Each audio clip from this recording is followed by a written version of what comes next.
There is a place on this earth where the land has not forgotten what it means to be alive, where the soil breathes, the trees whisper, and the air carries the weight of 10,000 years of uninterrupted growth. It sits between two great oceans, cradled by mountains and wrapped in mist, a country no larger than the state of West Virginia, yet holding nearly 5% of all the biodiversity on the planet.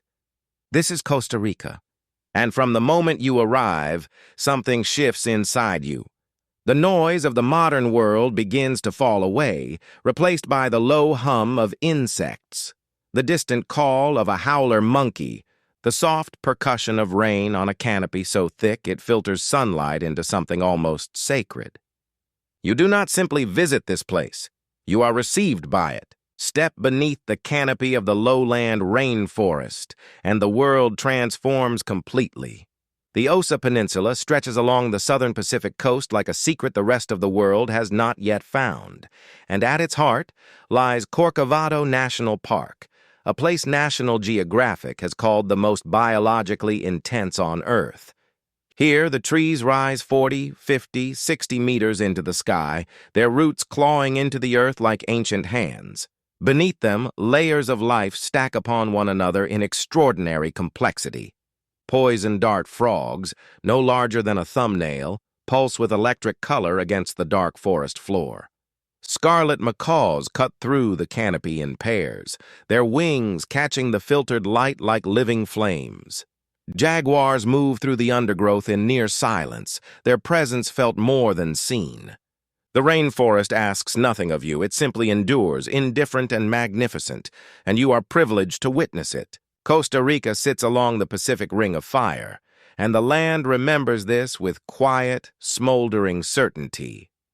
Arenal volcano, rising 1,633 meters above sea level over the northern lowlands, was for decades one of the most active volcanoes in the Western Hemisphere.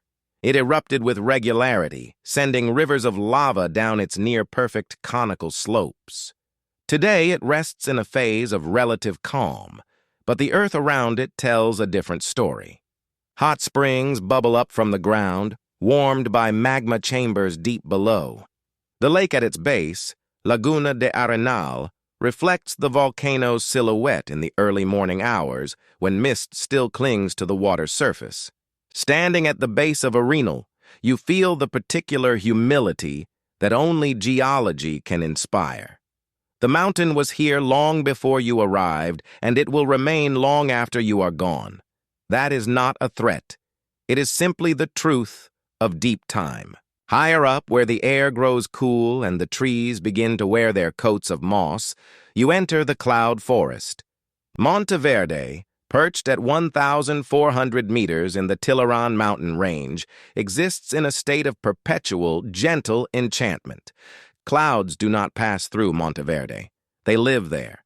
They drift between the trees, softening every edge, turning the forest into something that feels more like a dream than a destination. The resplendent quetzal, a bird so breathtaking that ancient Mesoamerican civilizations considered it divine, makes its home in these highlands. Its tail feathers, sometimes reaching 60 centimeters in length, trail behind it like green silk ribbons as it moves through the mist. Orchids cling to every branch. Bromeliads collect water in their cupped leaves, creating tiny ecosystems within ecosystems. In Monteverde, the boundary between the living and the elemental dissolves entirely. Few countries on Earth can claim what Costa Rica claims without exaggeration.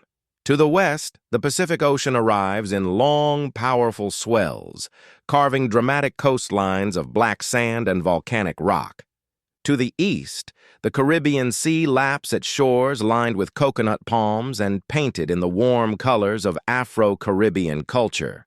Two entirely different worlds, separated by a single spine of mountains and cloud forest, each with its own climate, its own wildlife, its own rhythm. On the Pacific side, humpback whales migrate through the waters of Merino Balaena National Park, breaching in slow, impossible arcs. On the Caribbean coast, sea turtles decades old return to the beaches of Tortuguero each year, navigating by the planet's magnetic field to the very stretch of sand where they were born.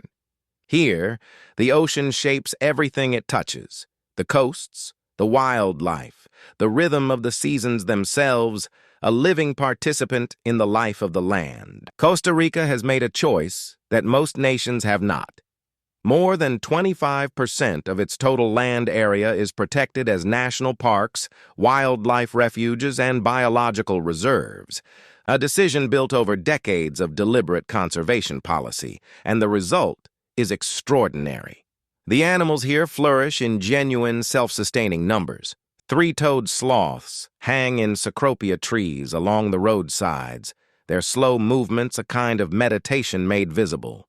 White-faced capuchin monkeys move through the treetops with acrobatic confidence. Tapirs, ancient and unhurried, wade through shallow rivers in the early morning. Crocodiles rest on the banks of the Tarcoles River with the patience of creatures who have survived every extinction but the next one.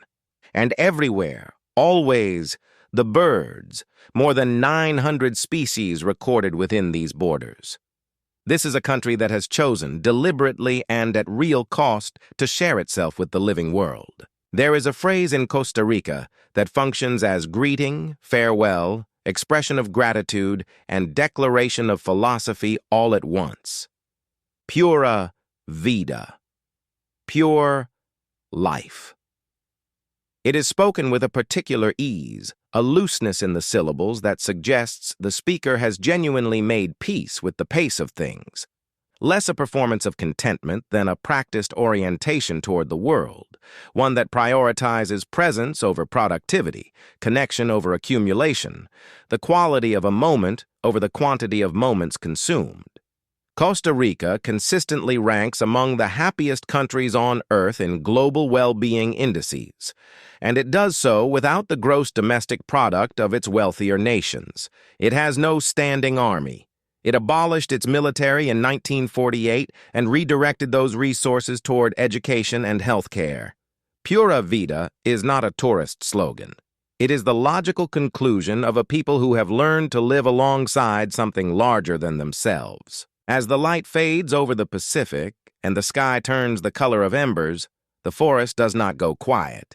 It shifts registers. The daytime chorus of birds gives way to the nighttime symphony of frogs and insects, and every so often the deep and distant murmur of the volcano, reminding you it is still there. Costa Rica does not ask you to be anything other than present. It does not demand performance or productivity.